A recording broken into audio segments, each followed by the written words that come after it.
Good morning. This is Italian chicken soup.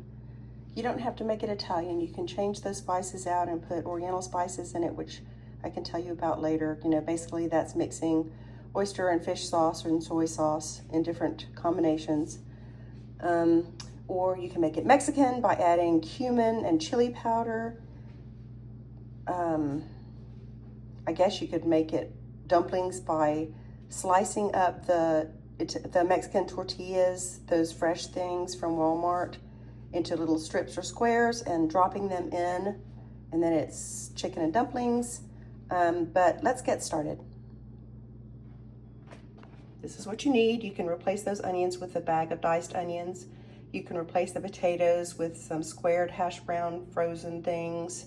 You don't have to do this fresh. Frozen veg. I don't have chicken bouillon, so I'm probably going to use Better Than Bouillon today, but the bouillon cubes are cheaper.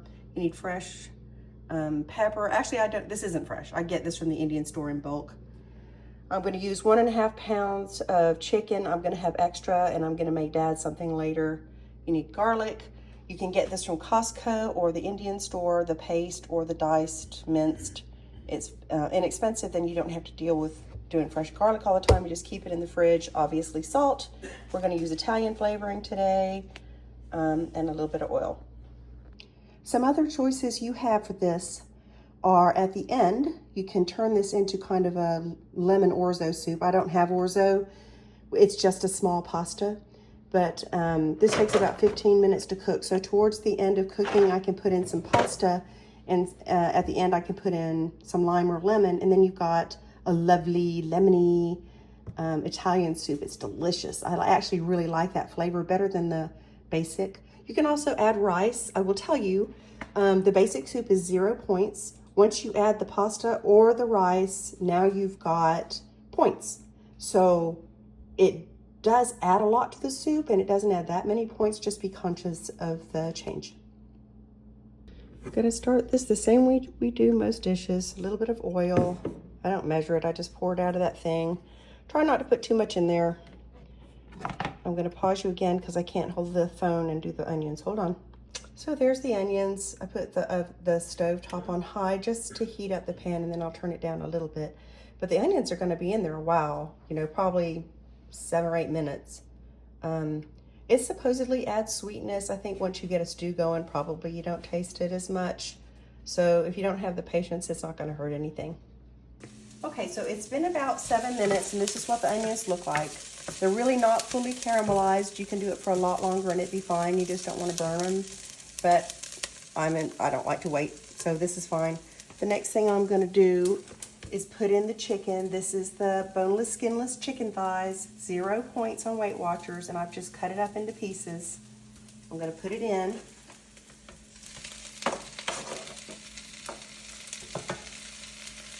This is the potato I peeled and diced, and you can use the frozen hash browns that are diced. You don't have to use this. The reason I cut them small and the reason you use the squared hash browns is the idea is you're gonna use the potatoes to thicken the soup with, because potatoes are 0 points, but flour has points. So if you use flour, you're adding points to the stew, and it's not really that great for you, white flour. Potatoes, on the other hand, are full of vitamins. So we're using potatoes. The next thing you're going to use is some frozen vegetables. You notice I don't really measure anything. You're going to get the hang of this, and you'll change the amount of everything according to your own taste. I just kind of think vegetables are very healthy for you, so I'll pour a bunch in. So here we are. This is everything, what it looks like. The next thing I'm going to do is pour in some water. And I'm not really worried about the measurements of the water either, because if it's too soupy, I just boil the water off. This is about 3 cups. And we're going to look and see how much moisture we have in the pots. So this is how much we have.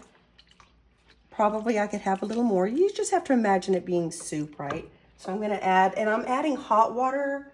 The reason I add hot water is, again, it's already heated.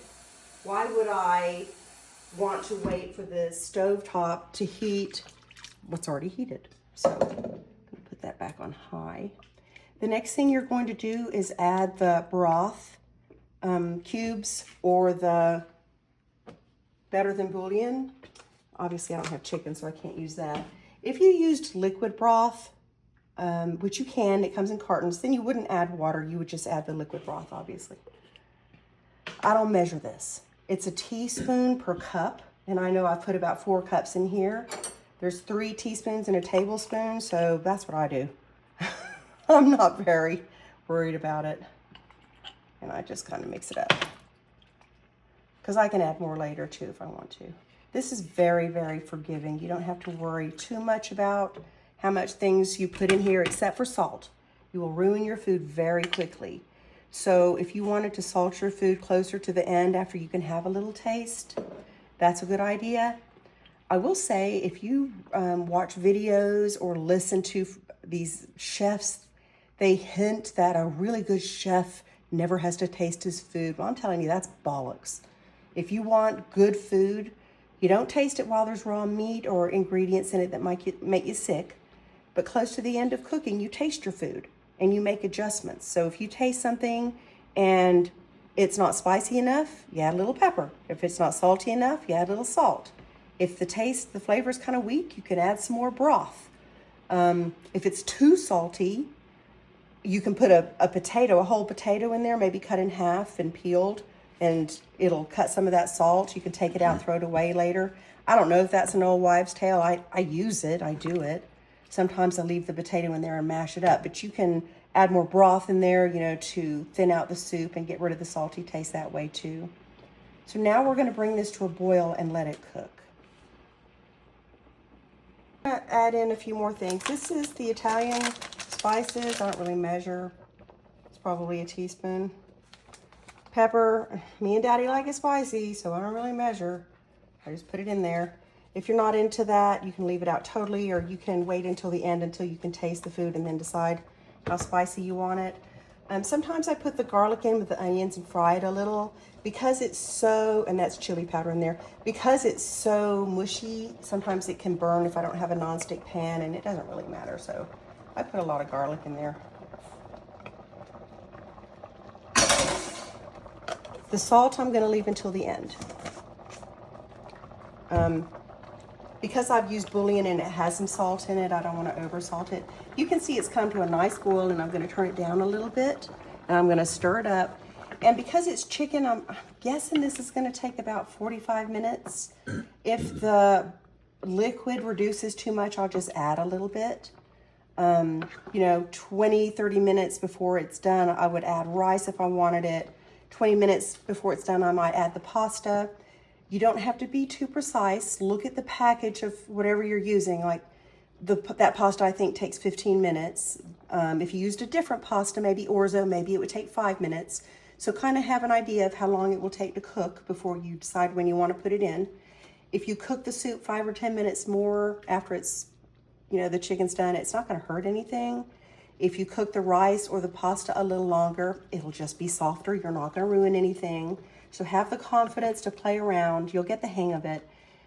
Because you can make so many flavors of this soup, you can try different things and you can fix it. So, if you don't put enough rice in it, just put more in next time. It's not a big deal. For something like this, I would probably put half a cup of rice in it. For pasta, maybe a cup and a half of pasta.